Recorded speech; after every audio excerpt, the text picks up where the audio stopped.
पर मसला तो यह है ना, जो तुहाडी पग नूं हत्थ पाया तो असीं की इंतज़ार करांगे? पंजाब नूं दूसरी जिहड़ी है खाना जंगी विच ਝੋਕਣ ਵਿੱਚ कोई कसर किसी भी एजेंसी ने नहीं छड्डी, भावें वो केंद्र सरकार है भावें राज सरकार है। मैं तुहाडे चैनल तो ये गल साफ कह रहा। सिद्धे तौर पर पंजाब दे विच जिहड़ियां बेअदबी घटनावां होईयां उन्हां दे पिछे पोलीटिकल हत्थ होण जां ना होण, पर एजेंसियां दे हत्थ जरूर सी। अगर मैं ये कहां भी डेरावाद पंजाब दे लई नहीं सारी मानवता दे लई घातक है तो ये कोई गलत गल नहीं। डेरा मुखी जिहड़ा कातल है, जिहड़ा रेपिस्ट है, सीरीयस ऑफेंसिस विच इनवॉल्वड है, पंचकूला की हिंसा विच इनवॉल्व सीगा, उसनूं 48 घंटे की पैरोल दी गई है। लेकिन जिहड़े देश लई लड़े ने, जिहड़े देश नूं समर्पित ने लोग, उन्हां नूं अद्धे घंटे की पैरोल नहीं दी गई। हरियाणा दे विच बीजेपी की सरकार है, तुहानूं लगदा कि बीजेपी पंजाब दे विच लाहा लैण दे चक्कर दे विच हैगी इस वेले? बिल्कुल, इस गल तो कोई भी इनकार नहीं कर सकता कि बीजेपी जिहड़ी है इस वेले हारे थके टुटे इंसान वांगू टुट चुकी है और उन्होंने ये पता कि पंजाब का शीशा जिहड़ा है की है। वरत्या कौन किवें जा रहा, वरत्या कित्थे जा रहा, कि सरकारां दी ध्यान दे विच चीज़ां नहीं हैगियां इस वेले?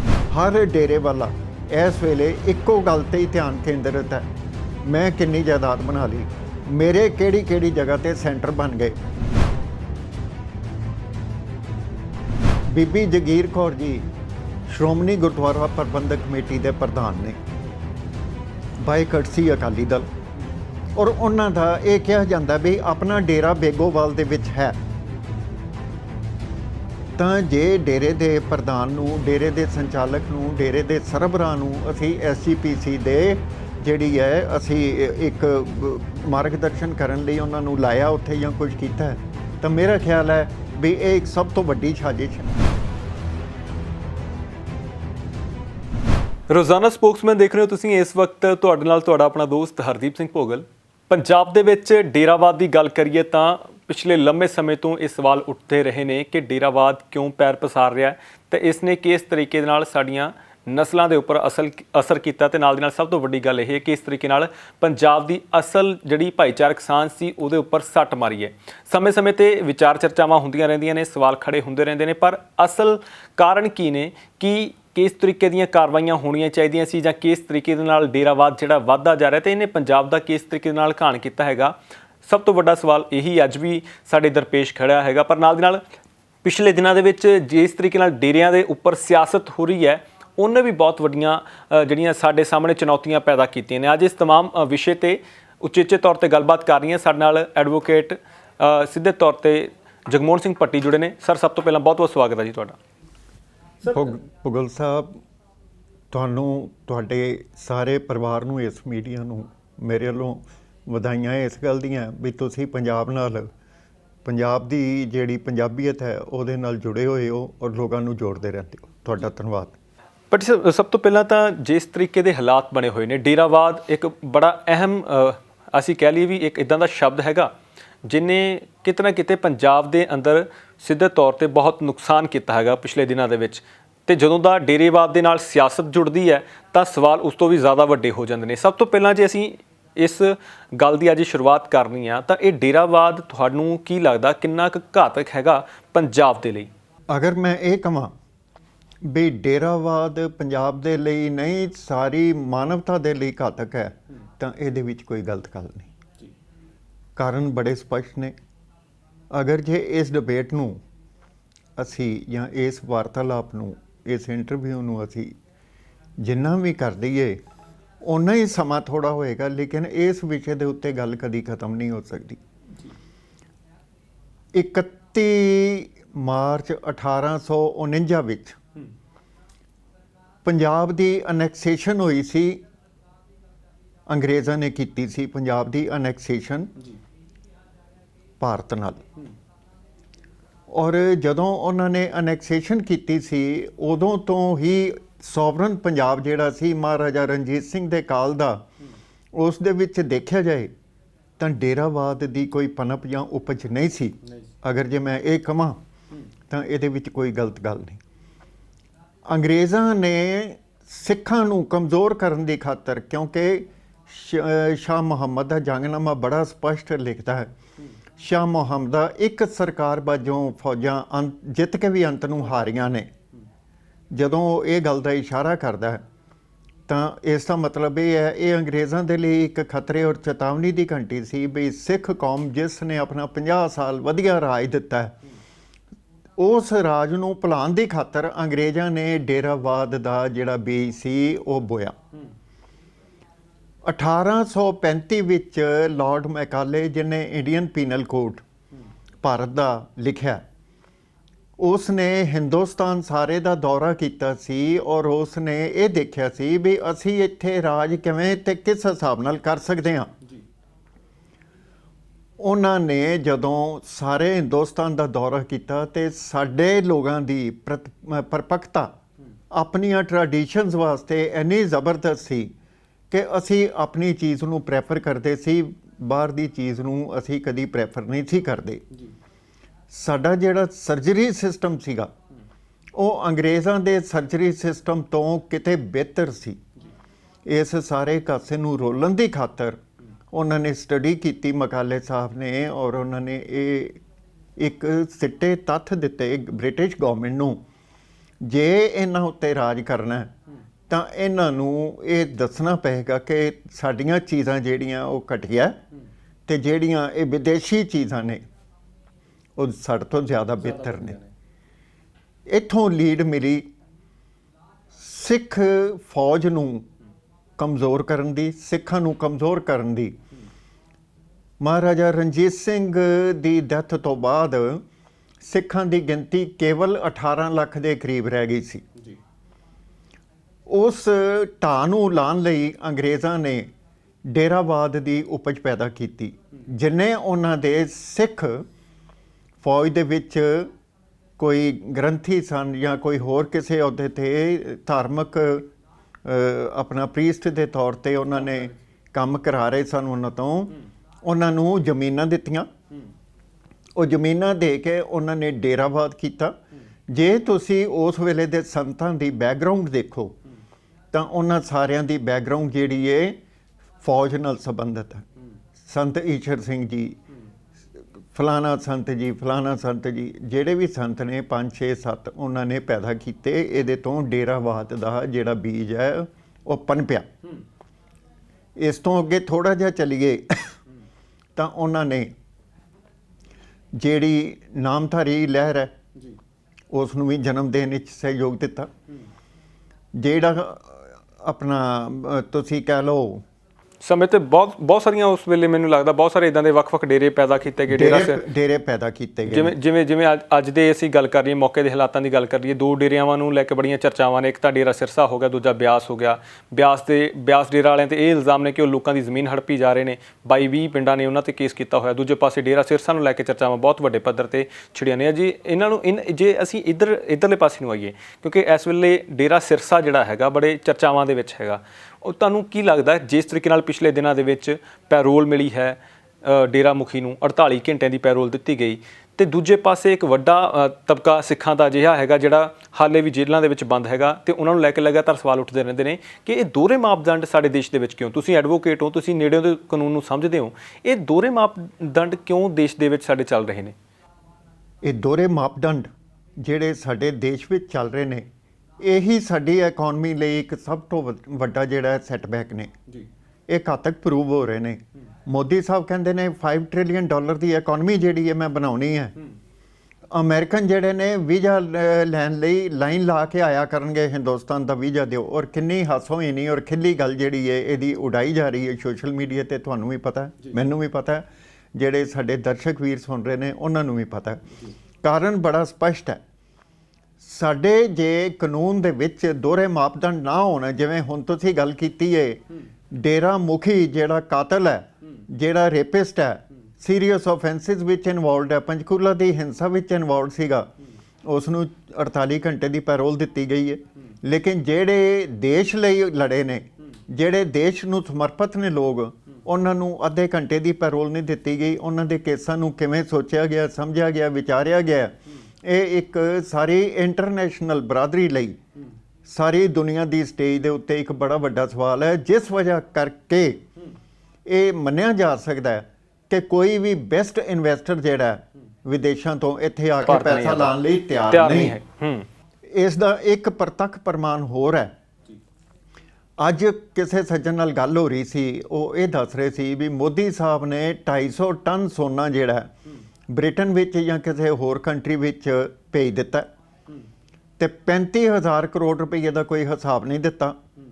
ਜੇ ਸਾਡੇ ਪ੍ਰਧਾਨ ਮੰਤਰੀ ਸਾਹਿਬ ਇਹ ਕਹਿ ਕੇ ਕਿ 250 ਟਨ ਸੋਨੇ ਦੀ ਅਸੀਂ ਹਿਫਾਜ਼ਤ ਨਹੀਂ ਕਰ ਸਕਦੇ, ਤਾਂ ਮੈਨੂੰ ਇੱਕ ਗੱਲ ਬੜੀ ਬਾਰ-ਬਾਰ ਮੇਰੇ ਮੱਥੇ ਦੇ ਵਿੱਚ ਆ ਕੇ ਵੱਜਦੀ ਹੈ, ਜਿਹੜੀ ਕਹਿੰਦੀ ਹੈ ਜੇ ਇਹ ਅਸੀਂ ਆਪਣੇ ਸੋਨੇ ਦੀ ਹਿਫਾਜ਼ਤ ਨਹੀਂ ਕਰ ਸਕਦੇ ਤੇ ਅਸੀਂ ਆਪਣੀਆਂ ਸਰਹੱਦਾਂ ਦੀ ਹਿਫਾਜ਼ਤ ਕਿਵੇਂ ਕਰਾਂਗੇ?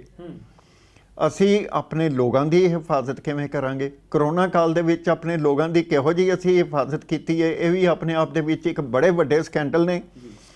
ਇਸ ਵੇਲੇ ਜੇ ਇਹ ਦੇਖਿਆ ਜਾਏ, ਤਕਰੀਬਨ ਦੇਸ਼ ਦੀਆਂ ਸਾਰੀਆਂ ਹਾਈ ਕੋਰਟਸ ਜਿਹੜੀਆਂ, ਮੈਂ ਨਹੀਂ ਕਹਿੰਦਾ ਲੇਕਿਨ ਕੁਝ ਹਾਈ ਕੋਰਟ ਸਣੇ ਸੁਪਰੀਮ ਕੋਰਟ ਦੇ ਸੁੱਤੀਆਂ ਹੋਈਆਂ ਨੇ ਇਸ ਕਰੋਨਾ ਦੇ ਉੱਤੇ। ਜਿਹੜੇ ਕਰੋਨਾ ਦੇ ਸਕੈਂਡਲ ਹੋ ਰਹੇ ਨੇ, ਜਿਹੜੇ ਪ੍ਰਾਈਵੇਟ ਹਸਪਤਾਲਾਂ ਦੀ ਲੁੱਟ ਖਸੁੱਟ ਹੋ ਰਹੀ ਹੈ, ਲੋਕਾਂ ਨਾਲ ਬੰਦਾ ਵੀ ਗਵਾਇਆ ਤੇ ਪੈਸਾ ਵੀ ਗਵਾਇਆ। ਸਰਕਾਰ ਧਿਆਨ ਨਹੀਂ ਦੇ ਰਹੀ। ਸਰਕਾਰ ਦੀ ਜ਼ਿੰਮੇਵਾਰੀ ਬਣਦੀ ਸੀ ਇਸ ਵੇਲੇ, ਜ਼ਿੰਮੇਵਾਰੀ ਜਿਹੜੀ ਹੈ ਤੈਅ ਕਰਨੀ ਬਣਦੀ ਹੈ। ਕਿਉਂਕਿ ਅੱਜ ਅਸੀਂ ਕਰੋਨਾ ਵਾਲੇ ਪਾਸੇ ਨਾ ਜਾਈਏ, ਅੱਜ ਅਸੀਂ ਜੇ ਇੱਧਰ ਪੈਰੋਲ ਵਾਲੇ ਪਾਸੇ ਰਹੀਏ ਜਾਂ ਡੇਰੇ ਵਾਲੇ ਪਾਸੇ ਰਹੀਏ ਤਾਂ ਬੜੀਆਂ ਚਿੰਤਾਵਾਂ ਨੇ ਸਾਰੇ ਇਸ ਮਸਲੇ ਨੂੰ ਲੈ ਕੇ। ਕਿਉਂਕਿ ਜਿਸ ਤਰੀਕੇ ਨਾਲ ਪੈਰੋਲ ਮਿਲੀ, ਦੋਹਰੇ ਮਾਪਦੰਡ ਸਾਹਮਣੇ ਆਏ। ਦੂਜੀ ਗੱਲ, ਸਿਆਸੀ ਪਾਰਟੀਆਂ ਵੀ ਕੁਝ ਖੁੱਲ੍ਹ ਕੇ ਬੋਲ ਨਹੀਂ ਰਹੀਆਂ। ਉਹਨਾਂ ਨੂੰ ਪਤਾ ਨਜ਼ਰ ਆ ਰਿਹਾ ਸਾਫ਼ ਤੌਰ 'ਤੇ ਕਿ ਇਹ ਡੇਰਾ ਮੁਖੀ ਦੀ ਪਾਵਰ ਹੱਲੇ ਵੀ ਹੈਗੀ ਤਕੜੀ। ਇਹ ਸਿਆਸੀ ਪਾਰਟੀਆਂ ਦੇ ਨਾਲ ਡੇਰਾ ਮੁਖੀ ਦਾ ਕੀ ਲਿੰਕ ਹੈਗਾ ਤੁਹਾਡੇ ਹਿਸਾਬ ਨਾਲ? ਕਿਉਂ ਉਸ ਤਰੀਕੇ ਨਾਲ ਖੁੱਲ੍ਹ ਕੇ ਵਿਰੋਧਤਾ ਨਹੀਂ ਸਾਹਮਣੇ ਆ ਰਹੀ? ਹਲਕੀ ਭਾਸ਼ਾ ਦੇ ਵਿੱਚ ਵਿਰੋਧ ਹੋ ਰਿਹਾ ਪਰ ਖੁੱਲ੍ਹ ਕੇ ਵਿਰੋਧਤਾ ਨਹੀਂ ਹੋਈ। ਲੋਕ ਇਸ ਗੱਲ ਤੋਂ ਭਲੀ ਭਾਂਤ ਸੁਚੇਤ ਨੇ ਕਿ ਜਿਹੜਾ ਵੀ ਪੋਲੀਟੀਕਲ ਪਾਰਟੀ ਹੈ, ਭਾਵੇਂ ਕਾਂਗਰਸ ਹੈ, ਭਾਵੇਂ ਅਕਾਲੀ ਦਲ ਹੈ, ਮੈਂ ਨਾਮ ਲੈ ਰਿਹਾ, ਭਾਵੇਂ ਕੋਈ ਵੀ ਪਾਰਟੀ ਹੈ, ਉਹਨਾਂ ਦੇ ਜਿਹੜੇ ਸਰਬਰਾਹ ਨੇ, ਮੁਖੀ ਜਿਹੜੇ ਨੇ, ਉਹ ਡੇਰੇ ਨੂੰ ਜਾਂਦੇ ਰਹੇ ਨੇ। ਉਹ ਡੇਰੇ ਦਾ ਪੋਲੀਟੀਕਲ ਵਿੰਗ ਹੈ ਜਿਹੜਾ ਇਹ ਤੈਅ ਕਰਦਾ ਹੈ ਬਈ ਡੇਰੇ ਦੇ ਜਿਹੜੇ ਪੈਰੋਕਾਰ ਨੇ ਉਹਨਾਂ ਨੇ ਵੋਟ ਕਿਹਨੂੰ ਪਾਣੀ ਹੈ। ਜੇ ਇਹ ਵਾਕਈ ਡੇਰਾ ਜਿਹੜਾ ਮਾਨਵਤਾ ਪ੍ਰਤੀ ਸਮਰਪਿਤ ਹੈ, ਜੇ ਇਹ ਡੇਰਾ ਮਨੁੱਖਤਾ ਦੀ ਕੋਈ ਸੇਵਾ ਕਰਦਾ ਤਾਂ ਫਿਰ ਪੋਲੀਟੀਕਲ ਵਿੰਗ ਦੀ ਕੋਈ ਗੱਲ ਨਹੀਂ ਰਹਿ ਜਾਂਦੀ। ਔਰ ਇਹ ਪੋਲੀਟੀਕਲ ਵਿੰਗ ਹੋਣ ਦੀ ਵਜ੍ਹਾ ਕਰਕੇ ਹੀ ਡੇਰਾ ਕਈ ਸੀਟਾਂ ਦੇ ਉੱਤੇ, ਭਾਵੇਂ ਐਮਐਲਏ ਦੀਆਂ ਜਾਂ ਐਮਪੀ ਦੀਆਂ, ਉਹਨਾਂ ਉੱਤੇ ਪ੍ਰਭਾਵ ਰੱਖਣ ਦਾ ਯਤਨ ਕਰਦਾ ਹੁੰਦਾ, ਉਹਨਾਂ ਦਾ ਪ੍ਰਭਾਵ। ਔਰ ਉਸ ਹਿਸਾਬ ਨਾਲ ਜਿਹੜੀ ਸੀਟਾਂ ਦੀ ਲੈ ਦੇ ਜਾਂ ਹੁੰਦੀ ਹੈ, ਚੀਜ਼ ਇਹ ਹੈ, ਇੱਥੇ ਗੁਰੂ ਨਾਨਕ ਸਾਹਿਬ ਦੀ ਬਾਣੀ ਦੀ ਇੱਕ ਗੱਲ ਯਾਦ ਆਉਂਦੀ ਹੈ, ਰੋਟੀਆਂ ਕਾਰਨ ਪੂਰੇ ਥਾਲ। ਪੋਲੀਟੀਕਲ ਪਾਰਟੀਆਂ ਜਿਹੜੀਆਂ ਉਹ ਜਦੋਂ ਜਾਂਦੀਆਂ ਨੇ ਡੇਰੇ ਵਿੱਚ, ਡੇਰੇ ਦੇ ਮੁਖੀ ਨੂੰ ਮਿਲਦੀਆਂ ਨੇ ਜਾ ਕੇ, ਤਾਂ ਉਹਨਾਂ ਦੀ ਹਾਲਤ ਬਿਲਕੁਲ ਉਸੇ ਤਰ੍ਹਾਂ ਦੀ ਹੁੰਦੀ ਹੈ ਜਿਸ ਤਰ੍ਹਾਂ ਆਮ ਲੋਕਾਂ ਦੀ ਹਾਲਤ ਇਹਨਾਂ ਦੀ ਚੋਣ ਜਿੱਤ ਜਾਣ ਤੋਂ ਬਾਅਦ ਇਹਨਾਂ ਨੂੰ ਮਿਲਣ ਵਾਲੀ ਹੁੰਦੀ ਹੈ। ਵੈਸੇ ਤੁਹਾਨੂੰ ਕੀ ਲੱਗਦਾ ਕਿ ਕਿਹੜੀ ਪਾਰਟੀ ਇਸ ਵੇਲੇ ਇਸ ਚੀਜ਼ ਦਾ ਫਾਇਦਾ ਚੁੱਕ ਰਹੀ ਹੈ? ਜਾਣੀ ਕਿ ਸਿੱਧੇ ਤੌਰ 'ਤੇ ਜਦੋਂ ਅਸੀਂ 2017 ਦੀ ਗੱਲ ਕਰਦੇ ਹਾਂ ਤਾਂ ਸਮਰਥਨ ਕਿਤੇ ਨਾ ਕਿਤੇ ਅਕਾਲੀ ਦਲ ਲੈਣ ਦੇ ਵਿੱਚ ਕਾਮਯਾਬ ਰਿਹਾ ਸੀ ਡੇਰੇ ਦਾ। ਉੱਥੇ ਬਹੁਤ ਸਾਰੇ ਵਿਧਾਇਕ ਜਾਂਦੇ ਹੋਏ ਨਜ਼ਰ ਆਏ ਸੀਗੇ ਅਕਾਲੀ ਦਲ ਦੇ, ਅਤੇ ਉਹਨਾਂ ਦੀਆਂ ਤਸਵੀਰਾਂ ਵੀ ਸਾਹਮਣੇ ਆਈਆਂ ਸੀ। ਬਾਅਦ ਵਿੱਚ ਭੁੱਲਾਂ ਵਿਖਾਉਣ ਦੀਆਂ ਵੀ ਤਸਵੀਰਾਂ ਸਾਹਮਣੇ ਆਈਆਂ, ਤਾਂ ਬਹੁਤ ਸਾਰੀਆਂ ਚਰਚਾਵਾਂ ਉਸ ਵੇਲੇ ਛਿੜੀਆਂ ਸੀ। ਪਰ ਹੁਣ ਇਸ ਵੇਲੇ ਤੁਹਾਨੂੰ ਕੀ ਲੱਗਦਾ ਕਿ ਜਿਹੜੀ ਪੈਰੋਲ ਮਿਲੀ ਆ, ਕਿਉਂਕਿ ਹਰਿਆਣਾ ਦੇ ਵਿੱਚ ਬੀਜੇਪੀ ਦੀ ਸਰਕਾਰ ਹੈ, ਤੁਹਾਨੂੰ ਲੱਗਦਾ ਕਿ ਬੀਜੇਪੀ ਪੰਜਾਬ ਦੇ ਵਿੱਚ ਲਾਹਾ ਲੈਣ ਦੇ ਚੱਕਰ ਦੇ ਵਿੱਚ ਹੈਗੀ ਇਸ ਵੇਲੇ? ਬਿਲਕੁਲ, ਇਸ ਗੱਲ ਤੋਂ ਕੋਈ ਵੀ ਇਨਕਾਰ ਨਹੀਂ ਕਰ ਸਕਦਾ ਕਿ ਬੀਜੇਪੀ ਜਿਹੜੀ ਹੈ ਇਸ ਵੇਲੇ ਹਾਰੇ ਥੱਕੇ ਟੁੱਟੇ ਇਨਸਾਨ ਵਾਂਗੂ ਟੁੱਟ ਚੁੱਕੀ ਹੈ। ਔਰ ਉਹਨਾਂ ਨੂੰ ਇਹ ਪਤਾ ਕਿ ਪੰਜਾਬ ਦਾ ਸ਼ੀਸ਼ਾ ਜਿਹੜਾ ਕੀ ਹੈ। ਇਸ ਵੇਲੇ ਜੇ ਦੇਖਿਆ ਜਾਏ, ਥਾਂ ਥਾਂ 'ਤੇ ਬੀਜੇਪੀ ਆਰਐਸਐਸ ਦਾ ਜਿਹੜਾ ਵਿਰੋਧ ਹੋ ਰਿਹਾ, ਕਿਤੇ ਵੀ ਉਹ ਕੋਈ ਕੈਂਪ ਲਾਉਂਦੇ ਨੇ ਜਾਂ ਕਿਤੇ ਵੀ ਉਹ ਕੋਈ ਫੰਕਸ਼ਨ ਛੋਟਾ ਜਿਹਾ ਜਾਂ ਉਹ ਗੈਦਰਿੰਗ ਕਰਦੇ ਨੇ ਤਾਂ ਕਿਸਾਨ ਉੱਥੇ ਪਹੁੰਚ ਜਾਂਦੇ ਨੇ। ਇੱਕ ਚੀਜ਼ ਦੇਖੋ ਤੁਸੀਂ, ਬੀਜੇਪੀ ਦੀ ਇਸ ਵੇਲੇ ਰੂਲਿੰਗ ਪਾਰਟੀ ਸੈਂਟਰ ਦੇ ਵਿੱਚ ਹੈ, ਉਹ ਬਾਰ-ਬਾਰ ਕਹਿੰਦੇ ਨੇ ਵੀ ਮੋਦੀ ਸਾਹਿਬ ਨੇ ਕਿਹਾ ਟੈਲੀਫੋਨ ਦੀ ਇੱਕ ਕਾਲ ਦੀ ਦੂਰੀ ਤੇ ਬੈਠਾ। ਉਹ ਮੈਨੂੰ ਲੱਗਦਾ ਟੈਲੀਫੋਨ ਰੱਖ ਕੇ ਹੀ ਕਿਧਰੇ ਆਪਣਾ ਭੁੱਲ ਗਏ ਨੇ ਵੀ ਉਹ ਕਰਨਾ ਕਿਹੜਾ ਸੀ ਟੈਲੀਫੋਨ। ਕਿਸਾਨਾਂ ਨੇ ਜਿਹੜਾ ਆਪਣੀ ਲੋਕ ਸ਼ਕਤੀ ਬਣਾ ਕੇ ਬੀਜੇਪੀ ਨੂੰ ਮਾਰਗਦਰਸ਼ਨ ਕੀਤਾ। ਬੰਗਾਲ ਦੇ ਵਿੱਚ ਉਹਨਾਂ ਨੇ ਮਾਰਗਦਰਸ਼ਨ ਕੀਤਾ। ਜੇ ਹਾਲਾਤ ਇਹੀ ਚੱਲਦੇ ਰਹੇ ਤਾਂ ਮੇਰਾ ਖਿਆਲ ਹੈ ਵੀ ਇਹ ਇੱਕ ਸਿਹਤਮੰਦ ਰੁਝਾਨ ਕਿਸਾਨਾਂ ਨੇ ਦਿੱਤਾ, ਜਿਸ ਨੂੰ ਇਹ ਕਿਹਾ ਜਾ ਸਕਦਾ ਕਿ ਆਮ ਲੋਕਾਂ ਦੇ ਜਿਹੜੇ ਹੱਕਾਂ ਦੇ ਉੱਤੇ ਛਾਪੇ ਵੱਜ ਰਹੇ ਸਨ, ਉਹਨਾਂ ਨੂੰ ਬਚਾਉਣ ਦੀ ਖਾਤਰ ਅਸੀਂ ਇਹ ਕੰਮ ਕਰੀਏ, ਅਸੀਂ ਲੋਕ ਲਹਿਰ, ਲੋਕ ਸ਼ਕਤੀ ਪੈਦਾ ਕਰੀਏ। ਤੁਸੀਂ ਦੇਖੋ ਜਿੱਥੇ ਵੇਖਿਆ ਤਵਾ ਪਰਾਤ ਉੱਥੇ ਗਾਵਾਂ ਸਾਰੀ ਰਾਤ। ਪੰਜਾਬੀ ਦੇ ਵਿੱਚ ਇੱਕ ਅਖਾਣ ਬੜਾ ਵਧੀਆ ਔਰ ਮਸ਼ਹੂਰ ਹੈ। ਇਹੋ ਜਿਹਾ ਕੰਮ ਨਹੀਂ ਹੋਣਾ ਚਾਹੀਦਾ। ਕਿਸਾਨਾਂ ਨੇ ਅਜਿਹੀ ਕੋਈ ਗੱਲ ਨਹੀਂ ਕੀਤੀ। ਕਿਸਾਨ ਇੱਕ ਮੁੱਠੀ ਵਾਂਗੂ ਬੰਦ ਹੋ ਕੇ ਇਸ ਲੋਕ ਲਹਿਰ ਦਾ ਸੰਚਾਲਨ ਕਰ ਰਹੇ ਨੇ ਔਰ ਇਸ ਵੇਲੇ ਤੱਕ ਬੀਜੇਪੀ ਦੀ ਗਵਰਨਮੈਂਟ ਜਿਹੜੀ ਹੈ ਕੇਂਦਰ ਦੇ ਵਿੱਚ ਜਾਂ ਰਾਜ ਸਰਕਾਰਾਂ ਦੇ ਵਿੱਚ ਉਹ ਬੁਖਲਾਈ ਹੋਈ ਹੈ। ਤੁਸੀਂ ਇੱਕ ਚੀਜ਼ ਦੇਖੋ, 3 ਕਾਨੂੰਨ ਵਾਪਸ ਲੈਣੇ ਹੈ ਤੇ ਕਿਸਾਨ ਵਾਪਸ ਚਲ ਜਾਣਗੇ। ਇਹ ਕਿਹੜੀ ਐਡੀ ਵੱਡੀ ਸ਼ਰਤ ਹੈ? ਜੇ ਅਸੀਂ ਆਪਣੇ ਲੋਕਾਂ ਦੀ ਗੱਲ ਨਹੀਂ ਸੁਣ ਸਕਦੇ ਤੇ ਫਿਰ ਅਸੀਂ ਕਿਹਦੀ ਗੱਲ ਸੁਣਾਂਗੇ? ਲੋਕਤੰਤਰ ਕਾਹਦਾ ਹੋਇਆ ਜੇ ਲੋਕਾਂ ਦੀ ਆਵਾਜ਼ ਨਹੀਂ ਹੋਇਆ ਜੀ।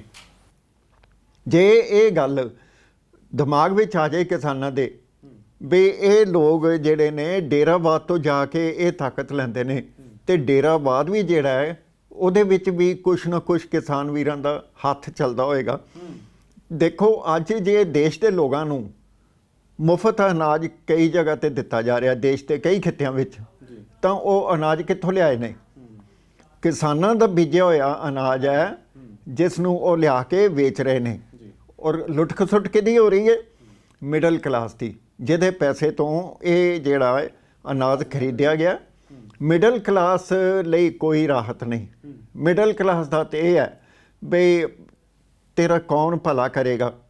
ਇਹ ਇੱਕ ਸਵਾਲ ਹੈ ਮਿਡਲ ਕਲਾਸ ਲਈ। ਉਹਨਾਂ ਨੇ ਟੈਕਸ ਦੇਣਾ ਹੀ ਦੇਣਾ, ਉਹਨਾਂ ਨੇ ਬਿੱਲ ਦੇਣੇ ਹੀ ਦੇਣੇ ਨੇ, ਸਭ ਕੁਝ ਦੇਣਾ ਔਰ ਉਹਨਾਂ ਦਾ ਇਸ ਤਰ੍ਹਾਂ ਕਚੁੰਬਰ ਕੱਢਿਆ ਜਾ ਰਿਹਾ ਬਈ ਅਗਰ ਜੇ ਇਹ ਕਿਹਾ ਜਾਏ ਬਈ ਤੇਰਾ ਕੋਈ ਰੱਬ ਤੋਂ ਬਿਨਾਂ ਤੇਰਾ ਕੋਈ ਰਾਖਾ ਨਹੀਂ ਤੇ ਇਹਦੇ ਵਿੱਚ ਕੋਈ ਗਲਤ ਦੋ ਰਾਏ ਨਹੀਂ ਬਿਲਕੁਲ ਇਸ ਵੇਲੇ, ਕਿਉਂਕਿ ਲਗਾਤਾਰ ਉਹਨਾਂ ਦੇ ਵਿੱਚ ਵੀ ਚਿੰਤਾ ਹੈ ਕਿ ਸਾਡੇ ਬਾਰੇ ਸਰਕਾਰ ਕਦੋਂ ਸੋਚੇਗੀ। ਸਵਾਲ ਅੱਜ ਵੀ ਉਸੇ ਤਰ੍ਹਾਂ ਜਿਉਂ ਦਾ ਤਿਉਂ ਬਣਿਆ ਹੋਇਆ। ਸਰ, ਜਦੋਂ ਡੇਰੇ ਦੀ ਗੱਲ ਕਰਦੇ ਹਾਂ, ਕਿਉਂਕਿ ਡੇਰਾ ਸਿਰਸਾ ਦੀਆਂ ਤਾਰਾਂ ਪੋਲੀਟੀਕਲ ਤੌਰ ਤੇ ਜੁੜੀਆਂ ਹੋਈਆਂ ਨੇ, ਤੁਸੀਂ ਪੋਲੀਟੀਕਲ ਵਿੰਗ ਦੀਆਂ ਗੱਲਾਂ ਕੀਤੀਆਂ, ਪਰ ਜਿਹੜੀ 48 ਘੰਟੇ ਦੀ ਪੈਰੋਲ ਮਿਲੀ ਆ, ਮੈਂ ਦੁਬਾਰਾ ਉਸੇ ਗੱਲ ਤੇ ਆਉਣਾ ਕਿ ਇਹ 48 ਘੰਟੇ ਦੀ ਪੈਰੋਲ ਦੇ ਵਿੱਚ ਕੀ ਹੋ ਸਕਦਾ ਸੀਗਾ ਤੁਹਾਡੇ ਹਿਸਾਬ ਦੇ ਨਾਲ? ਕੀ ਕੁਝ ਕਰ ਗਿਆ ਹੋਊਗਾ ਡੇਰਾ ਮੁਖੀ ਬਾਹਰ ਆਣ ਕੇ? ਇਸ ਚੀਜ਼ ਦਾ ਜਵਾਬ ਜਿਹੜਾ ਉਸ ਵੇਲੇ ਦੇ ਸੰਬੰਧਿਤ ਅਧਿਕਾਰੀ ਜਿਨ੍ਹਾਂ ਦੇ ਨਿਗਰਾਨੀ ਦੇ ਵਿੱਚ ਡੇਰਾ ਮੁਖੀ ਨੇ ਇਹ ਵਿਜ਼ਿਟ ਕੀਤੀ ਹੈ ਆਪਣੇ ਮਾਤਾ ਜੀ ਕੋਲ, ਆਪਣੇ ਮਾਤਾ ਜੀ ਕੋਲ ਵਿਜ਼ਿਟ ਕੀਤੀ ਹੈ, ਉਸ ਦੇ ਵਿੱਚ ਉਹ ਕੀ ਸੁਨੇਹੇ ਕਿੱਥੇ ਕਿੱਥੇ ਛੱਡ ਗਏ ਹੋਣਗੇ? ਕਿਉਂਕਿ ਸਾਡਾ ਜਿਹੜਾ ਤੰਤਰ ਹੈ, ਤੰਤਰ ਪ੍ਰਣਾਲੀ, ਉਹ ਲੋਕਤੰਤਰ ਦੇ ਸਾਹਮਣੇ ਜਿਹੜੀ ਹੈ ਬੜੀ ਮਜ਼ਬੂਤ ਹੈ।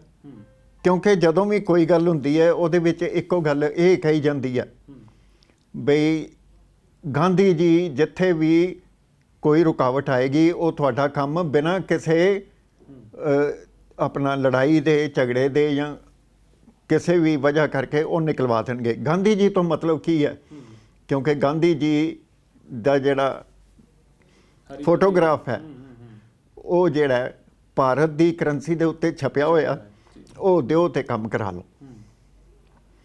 ਉਸ ਗਾਂਧੀ ਜੀ ਨੇ ਸਿਰਫ ਇਹ ਦੇਖਿਆ ਜਾਂ ਸੁਣਿਆ, ਉਹ ਗੱਲ ਕਿਸੇ ਹੋਰ ਕੋਲ ਨਹੀਂ ਪਹੁੰਚੀ।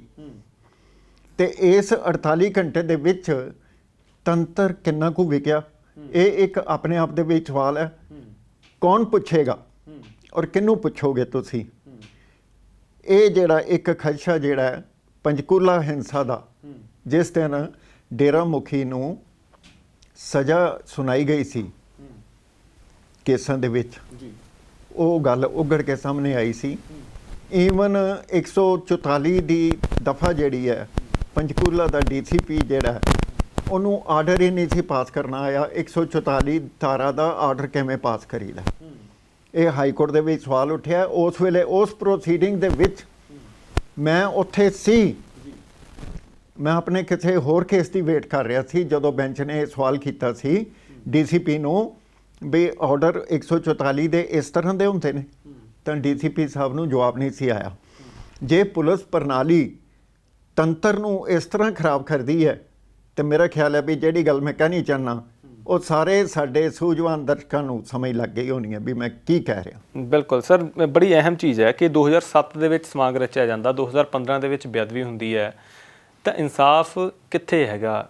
ਇਨਸਾਫ ਲੋਕ ਹਾਲੇ ਵੀ ਅੱਜ 2021 ਦੇ ਵਿੱਚ ਬੈਠੇ ਆ, ਇੰਨਾ ਸਮਾਂ ਬੀਤ ਗਿਆ ਕਿ ਸਿੱਧੇ ਤੌਰ ਤੇ, ਕਿਉਂਕਿ ਜਦੋਂ ਅਸੀਂ ਸ਼ਬਦ ਗੁਰੂ ਦੀ ਗੱਲ ਕਰਦੇ ਹਾਂ ਤਾਂ ਮੰਨਿਆ ਜਾਂਦਾ ਕਿ ਦਸਤਾਰ ਨੂੰ ਹੱਥ ਪਾਉਣ ਵਾਲੀ ਗੱਲ ਹੈ। ਕਿਸੇ ਦੇ ਪਿਓ ਨੂੰ ਜੇ ਕਿਸੇ ਦੇ ਨੂੰ ਅਸੀਂ ਕੁਝ ਕਹਿ ਦਿੰਦੇ ਹਾਂ ਤਾਂ ਉਸ ਦੇ ਬੱਚੇ ਤੇ ਕੀ ਬੀਤਦੀ ਹੈ ਉਹ ਆਪਣੇ ਆਪ ਜਾਣਦਾ ਹੈਗਾ। ਸਾਡੇ ਦਰਸ਼ਕ ਵੀ ਭਲੀ ਭਾਂਤ ਇਸ ਗੱਲ ਨੂੰ ਜਾਣਦੇ ਨੇ ਕਿ ਜੇ ਕਿਸੇ ਦੇ ਪਿਓ ਦੀ ਪੱਗ ਨੂੰ ਹੱਥ ਪਾਇਆ ਜਾਵੇ ਤਾਂ ਉਸ ਦਾ ਮੁੰਡਾ ਜਿਹੜਾ ਹੁੰਦਾ ਉਹ ਕੀ ਜਵਾਬ ਦਿੰਦਾ। ਅਸੀਂ ਕਿਸੇ ਨੂੰ ਭੜਕਾਉਣ ਦੀ ਕੋਸ਼ਿਸ਼ ਨਹੀਂ ਕਰਦੇ, ਪਰ ਮਸਲਾ ਤਾਂ ਇਹ ਹੈ ਨਾ, ਜਦੋਂ ਤੁਹਾਡੀ ਪੱਗ ਨੂੰ ਹੱਥ ਪਾਇਆ ਤੇ ਅਸੀਂ ਕੀ ਇੰਤਜ਼ਾਰ ਕਰਾਂਗੇ?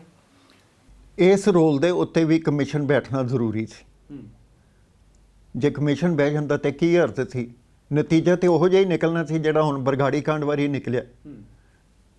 ਕੈਪਟਨ ਅਮਰਿੰਦਰ ਸਿੰਘ ਦੀ ਸਰਕਾਰ ਤੇ ਐਡਵੋਕੇਟ ਜਨਰਲ ਪੰਜਾਬ ਅਟੁਲ ਨੰਦਾ ਨੇ ਇਹ ਗੱਲ ਬਾਰ-ਬਾਰ ਕਹੀ ਵੀ ਅਸੀਂ ਇਸ ਆਰਡਰ ਨੂੰ ਚੈਲੰਜ ਕਰਾਂਗੇ। ਤੇ ਮੈਂ ਇੱਕ ਚੈਨਲ ਦੇ ਉੱਤੇ ਇਹ ਗੱਲ ਕਹੀ ਸੀ ਵੀ ਇਹਨਾਂ ਨੂੰ ਅਜੇ ਇਹ ਹੀ ਨਹੀਂ ਪਤਾ ਵੀ ਅਸੀਂ ਸੁਪਰੀਮ ਕੋਰਟ ਜਾਣਾ ਕਿ ਹਾਈ ਕੋਰਟ ਜਾਣਾ। ਤੇ ਮੇਰਾ ਖਿਆਲ ਹੈ ਵੀ ਇਹ ਆਪਣੇ ਆਪ ਦੇ ਵਿੱਚ ਇੱਕ ਸਵਾਲ ਹੋਏਗਾ।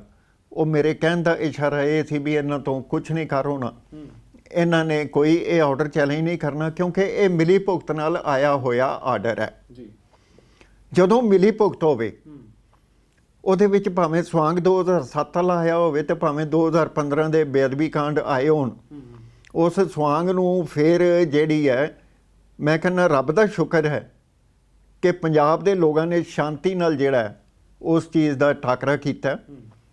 ਅਗਰ ਜਿਵੇਂ ਤੁਸੀਂ ਹੁਣੇ ਕਿਹਾ, ਜਿਸ ਪਿਓ ਦੀ ਪੱਗ ਨੂੰ ਹੱਥ ਪੈ ਜਾਏ ਬੱਚਾ ਕਿਵੇਂ ਟੋਲਰੇਟ ਕਰੇਗਾ, ਜੇ ਬੱਚਿਆਂ ਨੇ ਟੋਲਰੇਟ ਕੀਤਾ ਹੈ ਤਾਂ ਉਹ ਸਿੱਖੀ ਦੇ ਪ੍ਰਿੰਸੀਪਲ ਸੀ ਜਿਨ੍ਹਾਂ ਮੁਤਾਬਕ ਉਹਨਾਂ ਨੇ ਟੋਲਰੇਟ ਕੀਤਾ।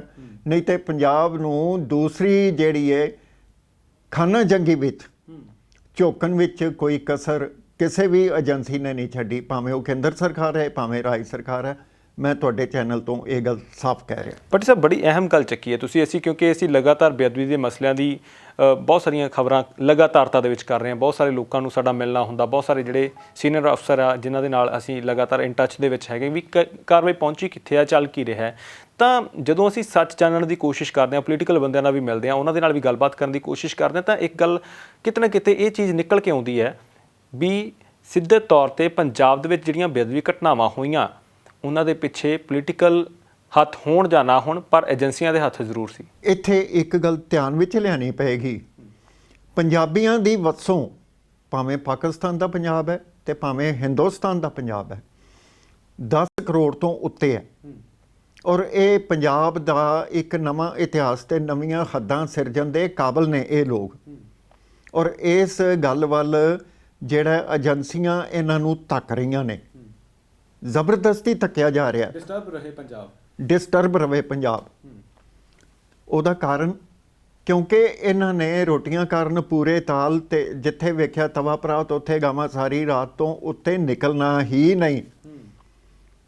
ਅੱਜ ਦੇਖੋ ਤੁਸੀਂ ਸਿੱਖ ਸੰਗਤ, ਸਿੱਖ ਗੁਰਦੁਆਰੇ ਬਿਨਾਂ ਕਿਸੇ ਭੇਦਭਾਵ ਦੇ, ਜੋ ਗੁਰੂ ਨਾਨਕ ਸਾਹਿਬ ਨੇ ਵਰਨ ਜਾਤ ਨੂੰ ਪਿੱਛੇ ਕਰਕੇ ਇੱਕ ਦੁਨੀਆ ਨੂੰ ਸੇਧ ਦਿੱਤੀ ਸੀ, ਵਰਨ ਜਾਤਾਂ ਨੂੰ ਦਿੱਤਾ ਸੀ, ਕੁਦਰਤ ਕੇ ਸਭ ਬੰਦੇ ਏਕ ਨੂਰ ਤੇ ਕੌਣ ਸਭ ਜਗ ਉਪਜਿਆ ਕੌਣ ਭਲੇ ਕੌਣ ਮੰਦੇ, ਉਸ ਦੇ ਵਿੱਚ ਇੱਕ ਸਹਿਯੋਗ ਕੀਤਾ ਗਿਆ। ਅੱਜ ਤੁਸੀਂ ਦੇਖੋ ਕ੍ਰਿਸਚੀਅਨਸ ਨੇ ਇੱਕੋ ਹੀ ਕੰਮ ਕੀਤਾ ਹੋਇਆ, ਜਿਹੜੇ ਗਰੀਬ ਲੋਕ ਨੇ ਜਾਂ ਬਿਮਾਰੀ ਦਾ ਸ਼ਿਕਾਰ ਨੇ ਉਹਨਾਂ ਨੂੰ ਕਿਵੇਂ ਭੁੱਲ ਭੁਲਈਆਂ ਵਿੱਚ ਪਾ ਕੇ ਉਹਨਾਂ ਦੀ ਧਰਮ ਕਨਵਰਸ਼ਨ ਕਰਾਈ ਜਾ ਰਹੀ ਹੈ। ਸਿੱਧੇ ਤੌਰ ਤੇ ਕਹਿ ਰਹੇ ਵੀ ਤੁਹਾਨੂੰ ਪੈਸੇ ਵੀ ਦੇਵਾਂਗੇ, ਨੌਕਰੀ ਵੀ ਦੇਵਾਂਗੇ, ਤੁਹਾਡਾ ਇਲਾਜ ਵੀ ਕਰਾਵਾਂਗੇ, ਤੁਸੀਂ ਧਰਮ ਜੁਆਇਨ ਕਰ ਲਓ। ਔਰ ਉਹ ਦਿੰਦੇ ਕੱਖ ਨਹੀਂ। ਉਸ ਤੋਂ ਬਾਅਦ ਦਿੰਦੇ ਕੱਖ ਨਹੀਂ। ਔਰ ਇਹ ਕਈ ਗੱਲਾਂ ਆਈਆਂ। ਇੱਕ ਜਲੰਧਰ ਦਾ ਇਨਸੀਡੈਂਸ ਆਇਆ ਸੀ, ਤੁਸੀਂ ਉੱਥੋਂ ਜਲੰਧਰ ਤੋਂ, ਤੁਹਾਨੂੰ ਪਤਾ ਹੈ, ਇੱਕ ਪਾਦਰੀ ਨੇ ਇਹ ਕਿਹਾ ਸੀ ਇੱਕ ਪਰਿਵਾਰ ਨੂੰ, ਤੁਹਾਡੀ ਵੀ ਨੌਲੇਜ ਚਾਹੇ ਸੋਸ਼ਲ ਮੀਡੀਆ ਤੇ ਵੀ ਆਇਆ, ਬੜੀ ਖਬਰ ਚੱਲੀ ਸੀ ਜੀ, ਬੜੀ ਖਬਰ ਚੱਲੀ ਹੈ ਵੀ ਅਸੀਂ ਤੁਹਾਡਾ ਠੀਕ ਕਰ ਦਿਆਂਗੇ ਬੱਚਾ, ਤੁਸੀਂ ਕ੍ਰਿਸਚਨ ਹੋ ਜਾਓ। ਲੇਕਿਨ ਉਹ ਬੱਚਾ ਜਿਹੜਾ ਉਹ ਕੁਦਰਤ ਦੇ ਸਵਾਸਾਂ ਦੀ ਗਿਣਤੀ ਪੂਰੀ ਕਰਦਾ ਹੋਇਆ ਤੇ ਉਹ ਪੂਰਾ ਹੋ ਗਿਆ। ਲੇਕਿਨ ਉਹਦੇ ਵਿੱਚ ਇਹੋ ਜਿਹੇ ਹਾਲਾਤ ਹੋਣ ਤਾਂ ਉਸ ਪਾਦਰੀ ਦੇ ਉੱਤੇ ਪਰਚਾ ਅਜੇ ਤੱਕ ਦਰਜ ਕਿਉਂ ਨਹੀਂ ਹੋਇਆ? ਉਸਨੇ ਗੁੰਮਰਾਹ ਕੀਤਾ, ਮਾਨਵਤਾ ਦਾ ਕਤਲ ਕੀਤਾ, ਉਹਨੇ ਕ੍ਰਿਸਚੈਨਿਟੀ ਦੀ ਸੇਵਾ ਨਹੀਂ ਕੀਤੀ। ਅੱਜ ਕਹਿੰਦੇ ਨੇ ਕ੍ਰਿਸਚਨ ਸਾਡੇ ਕੋਲ ਇੱਕ ਯਿਸੂ ਮਸੀਹ ਹੈ, ਅਸੀਂ ਉਹਨੂੰ ਸਾਰੀ ਦੁਨੀਆ ਵਿੱਚ ਲੈ ਗਏ। ਇਹ ਕਿਹਾ ਜਾਂਦਾ ਇਹ ਗੱਲ ਨੂੰ, ਤੁਹਾਡੇ ਕੋਲ 10 ਗੁਰੂ ਸੀਗੇ, ਤੁਸੀਂ ਕਿੱਥੇ ਲੈ ਕੇ ਗਏ ਹੋ? ਇੱਥੇ ਮੈਂ ਇੱਕ ਗੱਲ ਕਹਿਣੀ ਚਾਹਾਂਗਾ, ਗੁਰੂ ਦੇ ਸਿੱਖ ਕਿਹੋ ਜਿਹੇ ਹੁੰਦੇ ਨੇ। ਇੱਕ ਸਾਖੀ ਆਉਂਦੀ ਹੈ ਭਾਈ ਸ਼ੀਹਾਂ ਜੀ ਦੀ, ਜਿਹੜੇ ਗੁਰੂ ਅੰਗਦ ਸਾਹਿਬ ਦੇ ਸਿੱਖ ਸਨ। ਉਹ ਕਿਸੇ ਦਿਨ ਬਾਜ਼ਾਰ ਗਏ, ਉਹਨਾਂ ਨੇ ਕਿਹਾ ਵੀ ਮੈਨੂੰ ਇਹ ਥੋੜ੍ਹਾ ਜਿਹਾ ਸਮਾਨ ਦੇ ਦਿਓ ਤੇ ਆਹ ਪੈਸੇ ਨੇ, ਇਹ ਲਓ ਤੁਸੀਂ, ਇਹਦੇ ਵਿੱਚ ਜੋ ਸਮਾਨ ਆਉਂਦਾ।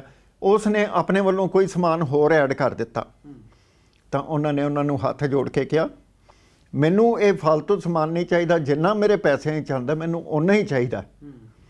ਉਸ ਤੋਂ ਬਾਅਦ ਉਹ ਘਰ ਆਏ, ਉਹਨਾਂ ਦੀ ਜਿਹੜੀ ਸੀਗੀ ਸਿੱਖਣੀ, ਉਹਨਾਂ ਲਈ ਲੰਗਰ ਪ੍ਰਸ਼ਾਦਾ ਤਿਆਰ ਕੀਤਾ, 3 ਪ੍ਰਸ਼ਾਦੇ ਬਣਾਏ ਉਹਨੇ। ਤਾਂ ਇੱਕ ਮਹਿਮਾਨ ਆ ਗਿਆ, ਉਹ ਪਹਿਲੇ ਵਿਚਾਰੇ ਸੀ ਵੀ 2 ਤੁਸੀਂ ਖਾ ਲਿਓ, ਵੀ ਬਾਹਰ ਜਾਂਦੇ ਹੋ ਕੰਮ ਕਰਦੇ ਹੋ, ਤੇ 1 ਮੈਂ ਖਾ ਲਾਂਗੀ।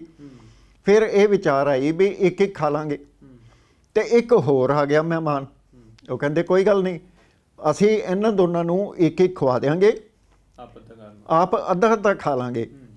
ਤਾਂ ਉਹ ਬੰਦੇ ਬੜੇ ਹੈਰਾਨ ਹੋਏ ਵੀ ਤੁਸੀਂ ਕਿਹਦੇ ਸਿੱਖ ਹੋ?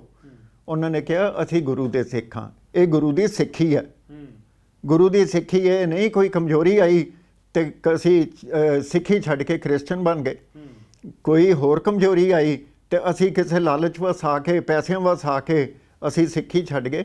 ਸਿੱਖੀ ਖੰਨਿਓ ਤਿੱਖੀ ਐਵੇਂ ਨਹੀਂ ਕਿਹਾ ਜਾਂਦਾ। ਬਿਲਕੁਲ ਸਰ, ਕਿਉਂਕਿ ਜਦੋਂ ਅਸੀਂ ਕੋਸ਼ਿਸ਼ ਕਰਦੇ ਹਾਂ ਇਸ ਪੂਰੇ ਪੰਜਾਬ ਦੇ ਵਿੱਚ ਜਿਹੜਾ ਮਾਹੌਲ ਸਿਰਜਿਆ ਜਾ ਰਿਹਾ ਇਸ ਵੇਲੇ, ਕਿਉਂਕਿ ਜਿੱਦਾਂ ਹੀ ਜ਼ਿਕਰ ਕੀਤਾ ਕਿ ਬਹੁਤ ਸਾਰੀਆਂ ਏਜੰਸੀਆਂ ਵੀ ਕੰਮ ਕਰ ਰਹੀਆਂ ਨੇ ਪੰਜਾਬ ਨੂੰ ਡਿਸਟਰਬ ਕਰਨ ਨੂੰ, ਵੀ ਪੰਜਾਬ ਡਿਸਟਰਬ ਰਹੇ ਤੇ ਇੱਥੇ ਦੇ ਜਿਹੜੇ ਲੋਕਾਂ ਦਾ ਨਜਾਇਜ਼ ਫਾਇਦਾ ਜਿਹੜਾ ਅਸੀਂ ਚੁੱਕਣਾ, ਅਸੀਂ ਆਪਣੇ ਹਿਸਾਬ ਦੇ ਨਾਲ ਚੱਕ ਸਕੀਏ।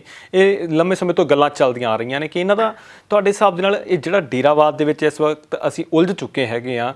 ਲਗਾਤਾਰ ਭਾਵੇਂ ਜਿੰਨਾ ਮਰਜ਼ੀ ਕਹਿ ਲਈਏ, ਤੁਸੀਂ ਜਦੋਂ ਪੰਜਾਬ ਦੇ ਵਿੱਚ ਨਿਕਲਣ ਦੀ ਕੋਸ਼ਿਸ਼ ਕਰਦੇ ਆ ਤਾਂ ਤੁਹਾਨੂੰ ਥਾਂ ਥਾਂ 'ਤੇ ਡੇਰੇ ਬਣੇ ਹੋਏ ਸਾਫ਼ ਤੌਰ 'ਤੇ ਨਜ਼ਰ ਆ ਜਾਣਗੇ, ਹਰੇਕ ਜ਼ਿਲ੍ਹੇ ਦੇ ਵਿੱਚ ਤੁਹਾਨੂੰ ਡੇਰੇ ਨਜ਼ਰ ਆ ਜਾਣਗੇ।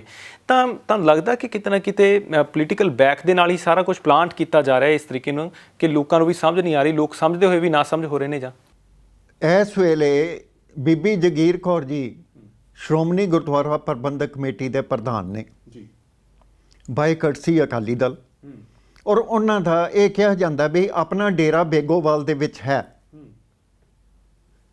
ਤਾਂ ਜੇ ਡੇਰੇ ਦੇ ਪ੍ਰਧਾਨ ਨੂੰ, ਡੇਰੇ ਦੇ ਸੰਚਾਲਕ ਨੂੰ, ਡੇਰੇ ਦੇ ਸਰਬਰਾਹ ਨੂੰ ਅਸੀਂ SGPC ਦੇ ਜਿਹੜੀ ਹੈ ਅਸੀਂ ਇੱਕ ਮਾਰਗਦਰਸ਼ਨ ਕਰਨ ਲਈ ਉਹਨਾਂ ਨੂੰ ਲਾਇਆ ਉੱਥੇ ਜਾਂ ਕੁਝ ਕੀਤਾ, ਤਾਂ ਮੇਰਾ ਖਿਆਲ ਹੈ ਵੀ ਇਹ ਇੱਕ ਸਭ ਤੋਂ ਵੱਡੀ ਸਾਜ਼ਿਸ਼ ਹੈ।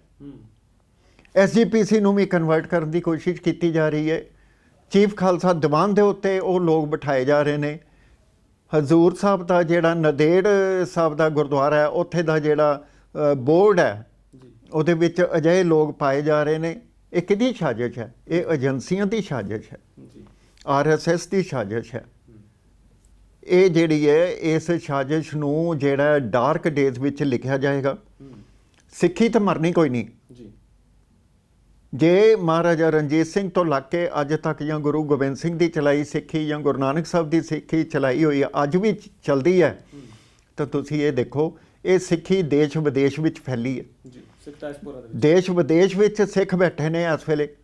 ਦੇਸ਼ ਵਿਦੇਸ਼ ਦੇ ਕਈ ਮਿਸ਼ਨ ਐਸੇ ਸੀ ਜਿਨ੍ਹਾਂ ਨੂੰ ਇੰਡੀਅਨ ਗਵਰਨਮੈਂਟ ਦੀ ਇਹ ਹਦਾਇਤ ਹੁੰਦੀ ਸੀ, ਇਹ ਫਲਾਣੇ ਡੇਰੇ ਵੱਲ ਆ ਰਿਹਾ, ਤੁਸੀਂ ਇਹਦੇ ਲਈ ਪ੍ਰਚਾਰ ਕਰਨਾ, ਡੇਰਾਵਾਦ ਨੂੰ ਉਤਸ਼ਾਹ ਦਿਵਾਉਣਾ, ਸਿੱਖਾਂ ਨੂੰ ਇਹ ਕਮਜ਼ੋਰ ਕਰਨ ਦੀ ਸਾਜ਼ਿਸ਼ ਇੱਕ ਕੜੀ ਚੱਲਦੀ ਰਹੀ ਹੈ। ਇਹ ਕੜੀ ਅੱਜ ਤੋਂ ਨਹੀਂ ਚੱਲੀ, ਇਹ ਕੜੀ ਮੁੱਢ ਕਦੀਮਾ ਤੋਂ ਚੱਲਦੀ ਰਹੀ ਹੈ। ਮੈਂ ਇਹਦਾ ਜ਼ਿਕਰ ਕੀਤਾ 1835 ਤੋਂ। ਕਹਿੰਦੇ ਖੂਬ ਹੋਈਆਂ ਕੋਸ਼ਿਸ਼ਾਂ ਮੇਰੇ ਮਿਟਾਉਣ ਦੇ ਲਈ, ਮਰ ਗਏ ਨੇ ਉਹ ਜੋ ਉੱਠੇ ਸਨ ਦਬਾਉਣ ਦੇ ਲਈ। ਅੱਜ ਜੇ ਤੁਸੀਂ ਦੇਖੋ ਚਾਈਨਾ ਨਾਲ ਕਨਫਲਿਕਟ ਹੋਇਆ, ਉੱਥੇ ਇੱਕ ਸਿੱਖ ਨੌਜਵਾਨ ਬੱਚੇ ਨੇ 22-23 ਸਾਲ ਦਾ ਸੀ, ਜਿਹਨੇ 12-13 ਜਿਹੜੇ ਸੀਗੇ ਚਾਈਨੀਜ਼ ਜਿਹੜੇ ਸੀ ਉਹਨਾਂ ਨੂੰ ਇਸ ਦੁਨੀਆ ਤੋਂ ਰਸਤਾ ਦਿਖਾਤਾ ਅਗਲੀ ਦੁਨੀਆ ਦਾ। ਉਸ ਦੀ ਕਿਸੇ ਗੋਦੀ ਮੀਡੀਆ ਨੇ ਗੱਲ ਨਹੀਂ ਦਿਖਾਈ, ਕੋਈ ਕੁਛ ਨਹੀਂ ਕੀਤਾ, ਲੇਕਿਨ ਇਹ ਢੰਡੋਰਾ ਜ਼ਰੂਰ ਪਿੱਟਿਆ ਗਿਆ। ਨਾ ਕੋਈ ਇੱਥੇ ਆਇਆ ਤੇ ਨਾ ਕੋਈ ਇੱਥੋਂ ਗਿਆ। ਇਹਦੇ ਉੱਤੇ ਕਈ ਸਵਾਲ ਖੜੇ ਹੋਏ। ਪ੍ਰਧਾਨ ਮੰਤਰੀ ਦੀ ਇਹ ਸਟੇਟਮੈਂਟ ਸੀ, ਇਹਦੇ ਉੱਤੇ ਕਈ ਸਵਾਲ ਖੜੇ ਹੋਏ। ਤੁਸੀਂ ਇੱਕ ਚੀਜ਼ ਦੇਖੋ, ਕੋਈ ਕੰਮ ਹੋਵੇ, ਕੋਈ ਉਦਘਾਟਨ ਹੋਵੇ, ਜਿਹੜਾ ਮੁੱਖ ਪ੍ਰਚਾਰਕ ਹੈ, ਮੁੱਖ ਸੇਵਾਦਾਰ ਹੈ, ਉਹਨੇ ਕੰਮ ਕਰਨਾ, ਤੇ ਬਾਕੀ ਮੇਰਾ ਖਿਆਲ ਹੈ ਮੰਤਰੀ ਸੰਤਰੀ ਜਿਹੜੇ ਨੇ ਐਵੇਂ ਹੀ ਨੇ ਸਰਕਾਰ ਦੇ। ਇਹ ਇੱਕ ਆਪਣੇ ਆਪ ਦੇ ਵੀ ਸਵਾਲ ਖੜਾ ਹੁੰਦਾ, ਅਸੀਂ ਆਪਣੇ ਦੇਸ਼ ਨੂੰ ਕਿੱਧਰ ਲੈ ਜਾ ਰਹੇ ਹਾਂ? ਸਾਨੂੰ ਆਪਣੇ ਦੇਸ਼ ਨਾਲ ਪੇਨ ਹੈ, ਸਾਨੂੰ ਆਪਣੇ ਲੋਕਾਂ ਨਾਲ ਪੇਨ ਹੈ। 15 ਕਰੋੜ ਲੋਕ ਜਿਹੜੇ ਨੇ ਪਿਛਲੇ ਸਾਲ ਲਾਕਡਾਊਨ ਦੇ ਵਿੱਚ ਹਜ਼ਾਰਾਂ ਕਿਲੋਮੀਟਰ ਦਾ ਸਫ਼ਰ ਕਰਕੇ ਯੂਪੀ ਬਿਹਾਰ ਵਿੱਚ ਵਾਪਸ ਆਏ, ਸਰਕਾਰ ਨੇ ਉਹਨਾਂ ਦੀ ਕੋਈ ਮਦਦ ਨਹੀਂ ਕੀਤੀ। ਅਜੇ ਭਾਈ ਬੰਦੀਆਂ ਜਿਹੜੀਆਂ ਸੀਗੀਆਂ ਦੇਸ਼ ਵਿੱਚ ਉਹ ਚਲਦੀਆਂ ਰਹੀਆਂ। ਭਾਈ ਬੰਦੀ ਦੇ ਵਿੱਚ ਲੋਕ ਬਚ ਗਏ। ਸਰਕਾਰ ਦੀ ਮਾਰਨ ਵੱਲ ਜੇ ਕਿਹਾ ਜਾਵੇ, ਮਾਰਨ ਦੀ ਮਨਸ਼ਾ ਜਾਂ ਨੀਤੀ ਜਿਹੜੀ ਸੀਗੀ ਉਹਦੇ ਵਿੱਚ ਕੋਈ ਕਿਸੇ ਤਰ੍ਹਾਂ ਦੀ ਕਸਰ ਨਹੀਂ ਸੀਗੀ। ਇਹ ਇੱਕ ਬੜਾ ਵੱਡਾ ਜਿਹੜਾ ਸਾਡੇ ਮੱਥੇ ਦੇ ਉੱਤੇ, ਦੇਸ਼ ਦੇ ਮੱਥੇ ਦੇ ਉੱਤੇ, ਲੋਕਤੰਤਰ ਦੇ ਮੱਥੇ ਦੇ ਉੱਤੇ ਇੱਕ ਬੜਾ ਵੱਡਾ ਕਲੰਕ ਪੈਦਾ ਹੋਇਆ। ਇਸ ਕਲੰਕ ਦੇ ਉੱਤੇ ਨਾ ਤਾਂ ਸਾਡੀ ਸੁਪਰੀਮ ਕੋਰਟ ਜਾਗੀ, ਨਾ ਸਾਡੀਆਂ ਹਾਈ ਕੋਰਟ ਜਾਗੀਆਂ, ਔਰ ਅੱਜ ਤੱਕ ਕਿਸੇ ਨੇ ਸਵਾਲ ਨਹੀਂ ਕੀਤਾ। ਜੇ ਇਹ ਸਵਾਲ ਕਿਸੇ ਸੱਜਣ ਨੇ ਜ਼ਰੂਰਤ ਕੀਤੀ ਹੈ ਉੱਥੇ ਲਿਜਾਣ ਦੀ, ਤਾਂ ਉਹਨਾਂ ਨੇ ਅੱਖਾਂ ਮੀਟ ਕੇ ਜਾਂ ਤਾਂ ਇਹਨੂੰ ਠੰਡੇ ਬਸਤੇ ਹੀ ਪਾ ਦਿੱਤਾ, ਤੇ ਜਾਂ ਉਹਨਾਂ ਨੇ ਕੋਈ ਹੋਰ ਇਸ ਹਿਸਾਬ ਦੇ ਆਰਡਰ ਕਰ ਦਿੱਤੇ ਵੀ ਸਰਕਾਰ ਦੇ ਉੱਤੇ ਕੋਈ ਉਂਗਲੀ ਨਾ ਉੱਠ ਜੇ। ਇਸ ਦਾ ਮਤਲਬ ਇਹ ਹੈ ਵੀ ਸਰਕਾਰ ਦੀ ਦਮਨਕਾਰੀ ਨੀਤੀ ਜਿਹੜੀ ਹੈ ਨਿਆਂ ਪ੍ਰਣਾਲੀ ਨੂੰ ਪੂਰੀ ਤਰ੍ਹਾਂ ਕਿਡਨੈਪ ਕਰ ਚੁੱਕੀ ਹੈ, ਹਾਈਜੈਕ ਕਰ ਚੁੱਕੀ ਹੈ।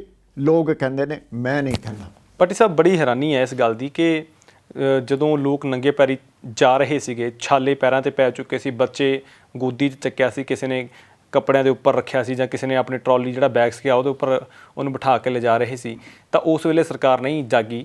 ਉਦੋਂ ਜਾਗੀ ਜਦੋਂ ਉੱਥੇ ਵੋਟਾਂ ਹੋ ਗਈਆਂ, ਉੱਥੇ ਪਹੁੰਚਣਾ ਸ਼ੁਰੂ ਵੀ ਕਰ ਗਏ, ਉੱਥੇ ਰੈਲੀਆਂ ਵੀ ਹੋਈਆਂ, ਲੱਖਾਂ ਦੇ ਇਕੱਠ ਵੀ ਹੋਏ, ਹਜ਼ਾਰਾਂ ਦੇ ਇਕੱਠ ਵੀ ਹੋਏ। ਬੜੀ ਹੈਰਾਨੀ ਗੱਲ ਹੈ। ਪਰ ਜਦੋਂ ਅਸੀਂ ਡੇਰੇ ਵੱਲਾਂ ਆਉਂਦੇ ਹਾਂ, ਡੇਰੇਵਾਦ ਦੀ ਅਸੀਂ ਗੱਲ ਕਰਦੇ ਹਾਂ, ਤਾਂ ਦੋ ਚੀਜ਼ਾਂ ਬੜੀਆਂ ਅਹਿਮ ਨੇ। ਲੋਕ, ਜਿੱਦਾਂ ਤੁਸੀਂ ਗੱਲ ਕੀਤੀ ਕਿ ਮਿਡਲ ਤਬਕੇ ਦੇ ਲੋਕ ਜਿਹੜੇ ਨੇ ਉਹ ਟੈਕਸ ਪੇਅਰ ਨੇ, ਸਭ ਤੋਂ ਜ਼ਿਆਦਾ ਟੈਕਸ ਪੇ ਕਰਦੇ ਨੇ। ਸਾਰੀਆਂ ਚੀਜ਼ਾਂ, ਜਿਹੜੀ ਵੀ ਚੀਜ਼ ਅਸੀਂ ਖਰੀਦਦੇ ਹਾਂ ਉਹ 'ਤੇ ਟੈਕਸ ਦੇ ਰਹੇ ਹਾਂ। ਅਸੀਂ ਕੋਈ ਵੀ ਚੀਜ਼ ਐਕਸਕਲੂਸਿਵ ਟੈਕਸ ਨਹੀਂ ਹੁੰਦੀ, ਇਨਕਲੂਸਿਵ ਟੈਕਸ ਦੇ ਰਹੇ ਹਾਂ। ਅਸੀਂ ਹਰੇਕ ਚੀਜ਼ 'ਤੇ ਟੈਕਸ ਦੇ ਰਹੇ ਹਾਂ।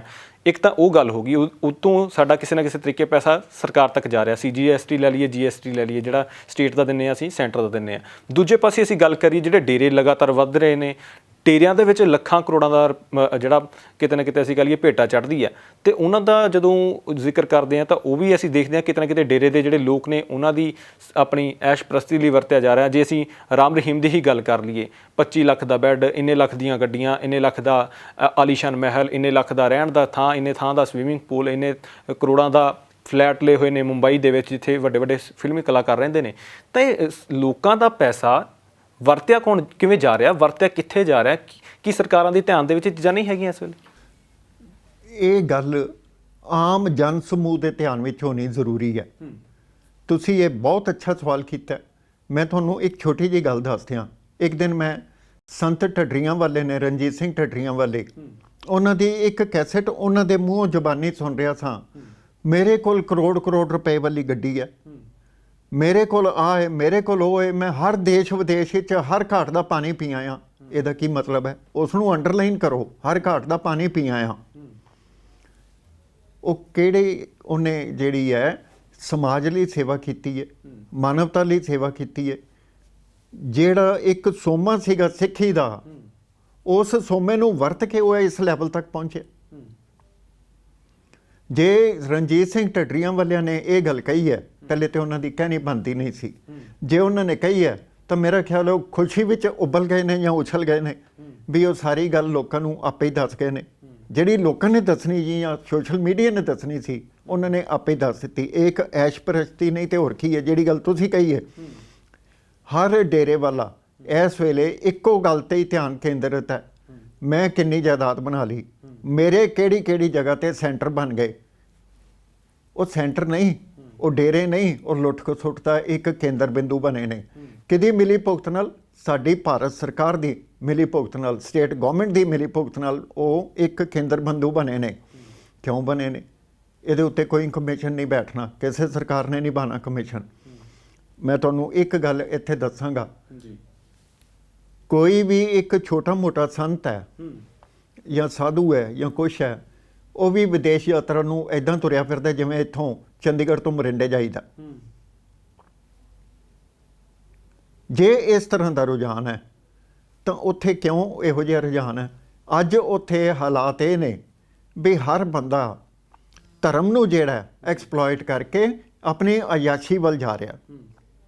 ਇਹ ਤੁਸੀਂ ਗੱਲ ਬਿਲਕੁਲ ਠੀਕ ਕਹੀ ਹੈ। ਡੇਰੇ ਅਯਾਸ਼ ਪ੍ਰਸਤੀ, ਐਸ਼ੋ ਇਸ਼ਰਤ ਦਾ ਇੱਕ ਸਾਧਨ ਹੋ ਗਏ ਨੇ। ਪਿੱਛੇ ਜਿਹਾ ਤੁਹਾਨੂੰ ਯਾਦ ਹੋਏਗਾ ਕਿ ਨਿਰੰਕਾਰੀ ਬਾਬਾ ਜਿਹੜਾ ਸੀ, ਉਹਨਾਂ ਦੀ ਉੱਥੇ ਵਿਦੇਸ਼ ਵਿੱਚ ਡੈਥ ਹੋ ਗਈ ਸੀ, ਬਾਬਾ ਹਰਦੇਵ ਸਿੰਘ ਦੀ।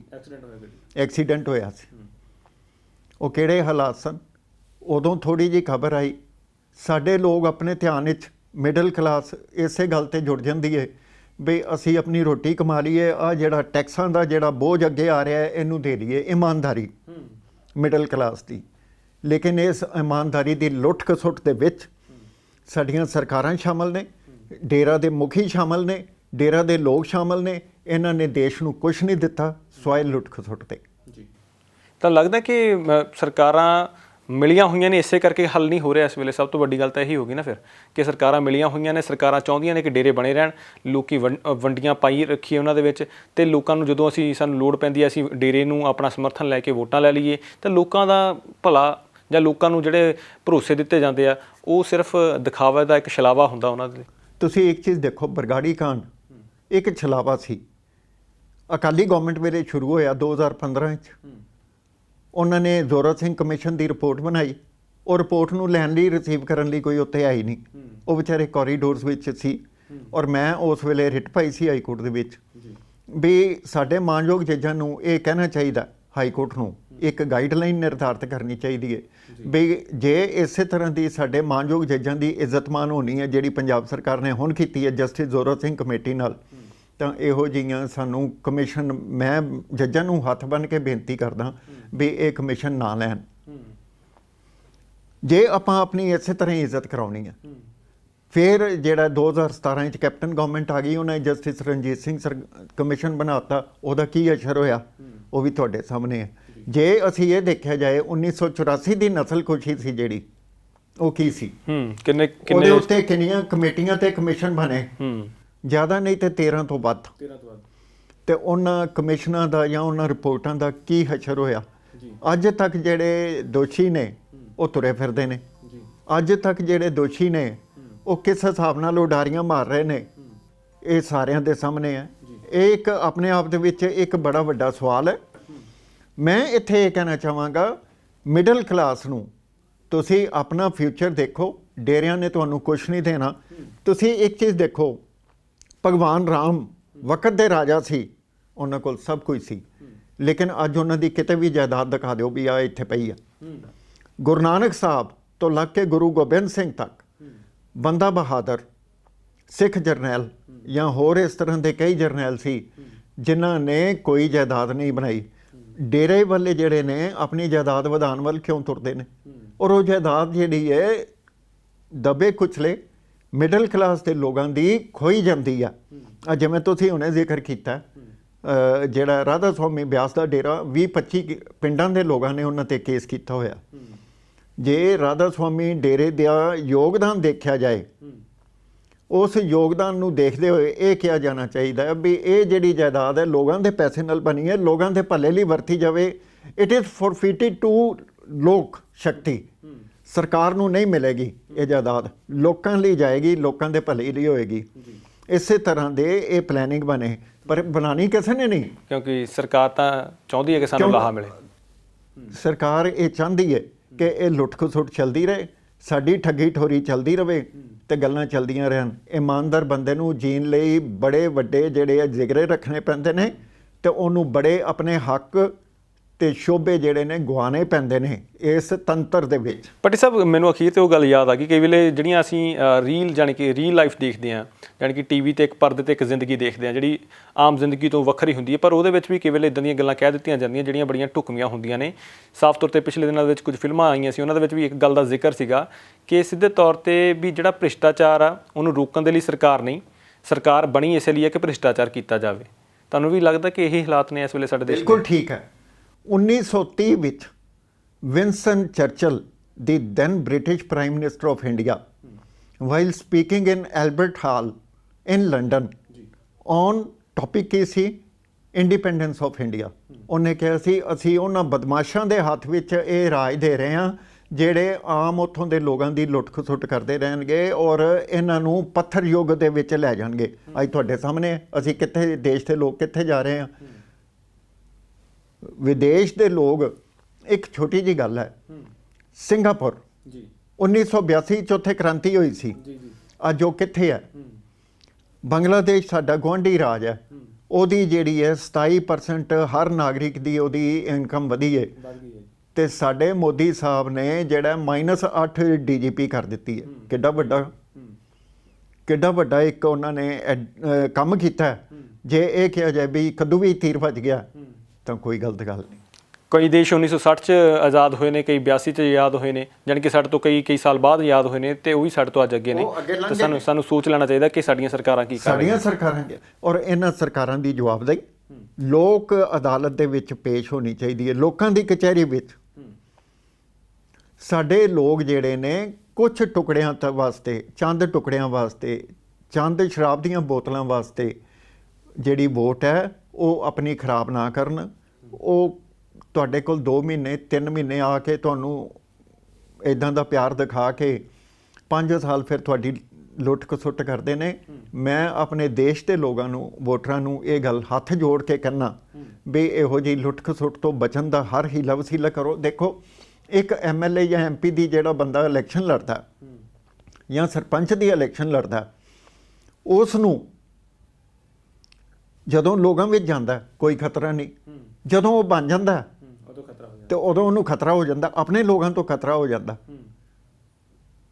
ਅੱਜ ਜੇ ਜਸਟਿਨ ਟਰੂਡੋ ਕੈਨੇਡਾ ਦੇ ਪ੍ਰਧਾਨ ਮੰਤਰੀ ਨੇ, ਉਹਨਾਂ ਬਾਰੇ ਇਹ ਬਾਰ-ਬਾਰ ਵੀਡੀਓ ਵਾਇਰਲ ਹੁੰਦੀਆਂ, ਸਾਰੀ ਦੁਨੀਆ ਦੇਖਦੀ ਆ ਵੀ ਉਹ ਇਕੱਲੇ ਤੁਰੇ ਫਿਰਦੇ ਨੇ। ਉਹ ਵੈਕਸੀਨੇਸ਼ਨ ਕਰਾਉਣ ਗਏ ਨੇ ਆਪਣੀ ਸ਼੍ਰੀਮਤੀ ਨਾਲ, ਇਕੱਲੇ ਨੇ, ਕੋਈ ਅੱਗੇ ਪਿੱਛੇ ਨਹੀਂ।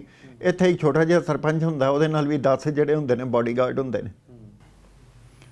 ਤਾਂ ਇਹ ਚੀਜ਼ਾਂ ਸੋਚਣੀਆਂ ਚਾਹੀਦੀਆਂ। ਇਹ ਆਮ ਲੋਕਾਂ ਦਾ ਪੈਸਾ ਜਿਹੜਾ ਹੈ, ਇਹ ਮਛਲੀਆਂ ਖਾ ਰਹੀਆਂ ਨੇ ਵੱਡੀਆਂ ਵੱਡੀਆਂ, ਔਰ ਕੰਮ ਕੋਈ ਨਹੀਂ ਕਰਦੀਆਂ। ਵੱਡੀਆਂ ਵੱਡੀਆਂ ਮਛਲੀਆਂ 5-5 10-10 ਪੈਨਸ਼ਨਾਂ ਲੈ ਰਹੀਆਂ ਨੇ, ਸਿਕਿਉਰਿਟੀ ਗਾਰਡ ਰੱਖੇ ਹੋਏ ਨੇ, ਉਹ ਸਰਕਾਰੀ ਖਰਚੇ ਤੇ ਰਹਿ ਰਹੇ ਨੇ, ਸਰਕਾਰੀ ਖਰਚੇ ਦੇ ਨਾਲ ਉਹਨਾਂ ਦੇ ਘਰ ਦੇ ਸਾਰੇ ਰੈਂਟ ਭਰੇ ਜਾ ਰਹੇ ਨੇ। ਤੁਸੀਂ ਇਹ ਦੇਖੋ, ਅੱਜ ਕਿਸੇ ਵੀ ਵਿਦੇਸ਼ੀ ਨੇਤਾ ਨੂੰ, ਕਿਸੇ ਵੀ ਨੇਤਾ ਨੂੰ, ਵਿਦੇਸ਼ੀ ਨੇਤਾ ਨੂੰ ਵਿਦੇਸ਼ ਜਾਣ ਦੀ ਜ਼ਰੂਰਤ ਨਹੀਂ ਪੈਂਦੀ ਮੈਡੀਕਲ ਲਈ। ਉਹਨਾਂ ਦੇ ਉੱਥੇ ਆਪਣੇ ਸਿਸਟਮ ਦੇ ਵਿੱਚ ਇਲਾਜ ਹੁੰਦਾ। ਸਾਡੇ ਇੱਥੇ ਮੈਂ ਨਾ ਲਵਾਂ ਜਾਂ ਨਾ ਲਵਾਂ, ਵਿਦੇਸ਼ਾਂ ਨੂੰ ਉਡਾਰੀਆਂ ਮਾਰਦੇ ਨੇ। ਕੇਜਰੀਵਾਲ ਸਾਹਿਬ ਆਮ ਆਦਮੀ ਪਾਰਟੀ ਦੇ ਮੁੱਖ ਮੰਤਰੀ ਨੇ ਦਿੱਲੀ ਵਿੱਚ, ਉਹ ਡੇਲੀ ਆ ਕੇ 10 ਕੁ ਵਾਰੀ TV ਦੇ ਵਿੱਚ ਕਹਿੰਦੇ ਨੇ ਸਵਾਸਥ ਸੇਵਾਵਾਂ ਅਸੀਂ ਬੜੀਆਂ ਚੰਗੀਆਂ ਕਰ ਦਿੱਤੀਆਂ, ਸਾਰਾ ਕੁਝ। ਜਦੋਂ ਉਹਨਾਂ ਦੀ ਸ਼੍ਰੀਮਤੀ ਸ਼ਿਕਾਰ ਹੋਈ ਆ ਕਰੋਨਾ ਦੀ ਜਾਂ ਕਿਸੇ ਵਜ੍ਹਾ ਕਰਕੇ, ਉਹਨਾਂ ਨੂੰ ਮੈਕਸ ਹਸਪੀਟਲ ਦੇ ਵਿੱਚ ਦਿੱਲੀ ਦੇ ਵਿੱਚ ਭਰਤੀ ਕਰਾਇਆ ਗਿਆ। ਕਿਉਂ? ਤੇ ਫਿਰ ਸਵਾਸਥ ਸੇਵਾਵਾਂ ਜਿਹੜੀਆਂ, ਤੇ ਉਹਨਾਂ ਨੇ ਇੰਨੀ ਐਡਵਰਟਾਈਜ਼ਮੈਂਟ ਖਰਚ ਕਰਕੇ, ਇੰਨਾ ਪੈਸਾ ਦੇਸ਼ ਦੇ ਲੋਕਾਂ ਦਾ ਖਰਚ ਕਰਕੇ, ਦਿੱਲੀ ਦੇ ਲੋਕਾਂ ਦਾ ਖਰਚ ਕਰਕੇ, ਫਿਰ ਉਹਨਾਂ ਨੇ ਕੀ ਕੀਤਾ? ਉਹ ਇਹ ਤਾਂ ਉਹੀ ਗੱਲ ਹੋ ਜਾਂਦੀ ਕਿ ਇਸ ਹਮਾਮ ਮੇ ਸਭੀ ਨੰਗੇ ਹੈ, ਉਹੀ ਬਾਤ ਹੋ ਜਾਂਦੀ ਵੀ ਸਭੀ ਨੰਗੇ ਹੈ। ਤੇ ਇਹਨਾਂ ਗੱਲਾਂ ਦਾ ਮੈਨੂੰ ਲੱਗਦਾ ਕੋਈ ਹੱਲ ਨਿਕਲ ਆਣੀ ਹੈ ਆਸਾਨੀ ਦੇ ਨਾਲ। ਲੋਕਾਂ ਨੂੰ ਆਪ ਜਾਗਰੂਕ ਹੋਣਾ ਪੈਣਾ, ਆਪ ਜਾਗਰੂਕ ਹੋਣਾ ਪੈਣਾ। ਔਰ ਇੱਥੇ ਮੈਂ ਫਿਰ ਇੱਕ ਗੱਲ ਕਹਿ ਦਿਆਂ, ਗੱਲ ਡੇਰਾਬਾਦ ਤੋਂ ਚੱਲੀ ਸੀ। ਕੇਜਰੀਵਾਲ ਨੇ ਵੀ ਡੇਰਾਬਾਦ ਦੀ ਕਿਸੇ ਨਾ ਕਿਸੇ ਦੀ ਜ਼ਰੂਰ ਸਹਾਇਤਾ ਲਈ ਆ। ਦਿੱਲੀ ਵਿੱਚ ਵੀ ਡੇਰਿਆਂ ਦੀ, ਜਾਂ ਡੇਰਿਆਂ ਦੇ ਜਿਹੜੇ ਸਬ ਆਫਿਸਿਸ ਖੁੱਲ੍ਹੇ ਹੋਏ ਨੇ, ਉਹਨਾਂ ਦੀ ਕੋਈ ਕਮੀ ਨਹੀਂ ਜੀ। ਉੱਥੇ ਹਾਜ਼ਰੀਆਂ ਭਰਨੀਆਂ। ਇਹਨਾਂ ਲੋਕਾਂ ਦਾ ਮਿਡਲ ਕਲਾਸ ਨੂੰ ਇਹ ਸੋਚਣਾ ਚਾਹੀਦਾ। ਇਹਨਾਂ ਦੀ ਜਵਾਬਦੇਹੀ ਪੁੱਛੋ ਬਈ ਤੁਹਾਡੇ ਹੱਕਾਂ ਦੇ ਉੱਤੇ ਜਿਹੜੇ ਛਾਪੇ ਵੱਜ ਰਹੇ ਨੇ, ਉਹ ਡੇਰਾਬਾਦ ਦੀ ਵਜ੍ਹਾ ਕਰਕੇ ਵੱਜ ਰਹੇ ਨੇ। ਇਸ ਲਈ ਡੇਰਾਬਾਦ ਨੂੰ ਜਿਹੜਾ ਸਤਿ ਸ੍ਰੀ ਅਕਾਲ ਬੁਲਾਓ ਤੇ ਆਪਣੇ ਕੰਮ ਆਪ ਸਵਾਰੋ। ਪੱਟੀ ਸਾਹਿਬ, ਅਖੀਰ ਤੇ ਕੀ ਇੱਕ ਗੱਲ ਮੈਂ ਕਹਿਣੀ ਚਾਹਾਂਗਾ, ਇੱਕ ਹੁਣੇ ਨਵੀਂ ਕੰਟਰੋਵਰਸੀ ਸਵਾਮੀ ਰਾਮਦੇਵ ਨੇ ਪੈਦਾ ਕੀਤੀ ਹੈ ਡਾਕਟਰਾਂ ਬਾਰੇ, ਐਲੋਪੈਥੀ ਦਵਾਈਆਂ ਬਾਰੇ। ਉਹ ਇੱਕ ਜਿਹੜਾ best ambassador of this present government ਹੈ, ਸੈਂਟਰ ਗਵਰਨਮੈਂਟ, ਜਿਸ ਦਾ ਕੰਮ ਹੀ ਇੱਕੋ ਹੈ, ਦੇਸ਼ ਦੇ ਲੋਕਾਂ ਨੂੰ ਗੁੰਮਰਾਹ ਕਰਨਾ ਤੇ ਪੈਸੇ ਉਗਰਾਣੇ। ਉਸ ਬੰਦੇ ਦਾ ਯੋਗਦਾਨ ਕੀ ਹੈ? ਜਦੋਂ ਉਹ ਆਪ ਬਿਮਾਰ ਹੁੰਦਾ ਤੇ ਆਪਣੀਆਂ ਦਵਾਈਆਂ ਦੀ ਇਸਤੇਮਾਲ ਨਹੀਂ ਕਰਦਾ। ਇਹ ਸੋਸ਼ਲ ਮੀਡੀਆ 'ਚ ਆਉਂਦੀ ਹੈ ਗੱਲ। ਉਹ ਕਿੱਥੇ ਪਾਈਦਾ? ਐਲੋਪੈਥਿਕ ਦਵਾਈਆਂ ਨਾਲ। ਜਦੋਂ ਹਰਸ਼ਵਰਧਨ ਜੀ ਨੇ ਉਹਨੂੰ ਕੁਰਕੀ ਮਾਰੀ ਹੈ, ਸਾਡੇ ਸਵਾਸਥ ਮੰਤਰੀ ਜਿਹੜੇ ਨੇ, ਤਾਂ ਫਿਰ ਉਹਨੂੰ ਥੋੜ੍ਹੀ ਜਿਹੀ ਸਮਝ ਆਈ ਹੈ ਵੀ ਮੈਂ ਇਹ ਇਸ਼ਾਰੇ ਤੋਂ ਬਾਹਰ ਹੋ ਗਿਆ। ਤੁਸੀਂ ਦੇਖੋ, ਕੋਈ ਗੱਲ ਹੈ, ਕਿਸੇ ਕੰਪਨੀ ਨੂੰ ਉਹਨੇ ਦਬਾਇਆ। ਅਸੀਂ ਸਾਡੀ ਸਾਲਾਂ ਤੋਂ ਸਾਲਾਂ ਦੀ ਮਿਹਨਤ ਹੈ, ਇਹਦੇ ਸਾਲਾਂ ਤੋਂ ਸਾਲਾਂ ਦੀ। ਅਗਰ ਜੇ ਉਹਨਾਂ ਦੇ ਸਾਰੇ ਪ੍ਰੋਡਕਟ ਦੇਖੇ ਜਾਣ ਤਾਂ ਖੋਏ ਗਏ ਪ੍ਰੋਡਕਟ ਨੇ। ਲੋਕਾਂ ਦੇ ਜਿਹੜੀਆਂ ਬਲੈਕਮੇਲ ਕੀਤੀਆਂ ਗਈਆਂ ਉਹਨਾਂ ਦੇ ਪ੍ਰੋਡਕਟ ਨੇ, ਉਹਦੇ ਉੱਤੇ ਕੋਈ ED ਨਹੀਂ ਜਾਣੀ, ਕੋਈ CBI ਨਹੀਂ ਜਾਣੀ। ਇਹ ਉਹੀ ਰਾਮਦੇਵ ਹੈ ਜਿਹੜਾ ਕਹਿੰਦਾ ਸੀ 35 ਰੁਪਏ ਲੀਟਰ ਅਸੀਂ ਤੇਲ ਵੇਚਾਂਗੇ ਜੇ ਇਹ BJP ਸਰਕਾਰ ਆ ਜਾਂਦੀ ਹੈ। ਤੇ ਅੱਜ ਰਾਮਦੇਵ ਜੀ ਜਿਹੜੇ ਆ ਸਲਵਾਰ ਪਾ ਕੇ ਕਿੱਥੇ ਬੈਠੇ ਨੇ, ਕਿਸੇ ਨੂੰ ਕੋਈ ਪਤਾ ਨਹੀਂ। ਸਵਾਮੀ ਰਾਮਦੇਵ ਦੀ ਜਿਹੜੀ ਜ਼ਿੰਮੇਵਾਰੀ ਹੈ, ਜਿੰਨੀ ਕੁ ਉਹ ਹੈਗੀ ਹੈ, ਉਹ ਉਸ ਨੂੰ ਹੀ ਪੂਰੀ ਕਰ ਲੈਣ। ਇੰਨਾ ਹੀ ਬਹੁਤ ਵੱਡੀ ਗੱਲ ਹੈ। ਇੱਕ WhatsApp ਆਇਆ 2-4 ਦਿਨਾਂ ਵਿੱਚ, ਸਵਾਮੀ ਰਾਮਦੇਵ ਜੀ ਨੂੰ ਕਰੋਨਾ ਦੇ ਮਰੀਜ਼ ਨਾਲ 24 ਘੰਟੇ ਸਵਾ ਦਿਓ ਤੇ ਦੇਖ ਲਓ ਫਿਰ ਜੇ ਉਹਨਾਂ ਨੂੰ ਕਰੋਨਾ ਹੋ ਗਿਆ ਜਾਂ ਜੋ ਉਹਨਾਂ ਨੇ ਇਮਿਊਨਿਟੀ ਆਪਣੇ ਲਈ ਪੈਦਾ ਕੀਤੀ ਹੈ ਜਾਂ ਦੇਸ਼ ਨੂੰ ਗੁੰਮਰਾਹ ਕੀਤਾ, ਉਹ ਲੋਕਾਂ ਦੇ ਸਾਹਮਣੇ ਦੁੱਧ ਦਾ ਦੁੱਧ, ਪਾਣੀ ਦਾ ਪਾਣੀ ਹੋ ਜਾਏਗਾ। ਉਹ ਵੀ ਇੱਕ ਟ੍ਰੇਡਿੰਗ ਕਰ ਰਹੇ ਨੇ ਦੇਸ਼ ਦੇ ਲੋਕਾਂ ਨਾਲ, ਮਿਡਲ ਕਲਾਸ ਨਾਲ। ਹਰ ਇੱਕ ਬੰਦੇ ਦਾ ਇੱਕ ਇਹੀ ਕੇਂਦਰ ਬਿੰਦੂ ਹੈ, ਮਿਡਲ ਕਲਾਸ ਦੇ ਲੋਕਾਂ ਨੂੰ ਕਿਵੇਂ ਲੁੱਟ-ਖਸੁੱਟ ਕਰਨੀ ਆ। ਜੀ ਬਹੁਤ ਸ਼ੁਕਰੀਆ ਭੱਟੀ ਸਾਹਿਬ। ਤਾਂ ਉਮੀਦ ਕਰਦੇ ਹਾਂ ਕਿ ਦੇਸ਼ ਦੀਆਂ ਜੜ੍ਹਾਂ ਕਿਸ ਤਰੀਕੇ ਨਾਲ ਖੋਖਲੀਆਂ ਹੋ ਰਹੀਆਂ ਨੇ ਡੇਰਾਵਾਦ ਨਾਲ, ਹਰੇਕ ਡੇਰੇ ਦਾ ਮਕਸਦ ਕੀ ਹੈਗਾ, ਕਿਸ ਤਰੀਕੇ ਨਾਲ ਉਹ ਆਪਣੀ ਐਸ਼ ਪ੍ਰਸਤੀ ਕਰਦੇ ਨੇ, ਕਿਸ ਤਰੀਕੇ ਨਾਲ ਆਪਣੀ ਜ਼ਿੰਦਗੀ ਨੂੰ ਲਗਜ਼ਰੀ ਬਣਾਉਣ ਦੇ ਵਿੱਚ ਜ਼ਿਆਦਾ ਕਾਮਯਾਬ ਹੋ ਜਾਂਦੇ ਨੇ, ਜਦ ਕਿ ਗੱਲ ਲੋਕਾਂ ਦੀ ਕਰਦੇ ਹੁੰਦੇ ਨੇ ਪਰ ਲੋਕਾਂ ਦੀ ਭਲੇ ਦੀ ਗੱਲ ਕਰਦੇ ਕਰਦੇ ਆਪਣੇ ਭਲਾ ਕਦੋਂ ਕਰ ਲੈਂਦੇ ਨੇ, ਤਾਂ ਬਹੁਤ ਵੱਡੇ ਸਵਾਲ ਨੇ। ਤੁਸੀਂ ਇਸ ਬਾਰੇ ਕੀ ਸੋਚਦੇ ਹੋ? ਆਪਣੇ ਕੀਮਤੀ ਸੁਝਾਅ ਸਾਡੇ ਨਾਲ ਜ਼ਰੂਰ ਸਾਂਝੇ ਕਰਿਓ। ਫਿਲਹਾਲ ਤੁਹਾਡੇ ਤੋਂ ਅੱਗੇ ਲੈਂਦੇ ਹਾਂ। ਬਹੁਤ ਬਹੁਤ ਧੰਨਵਾਦ।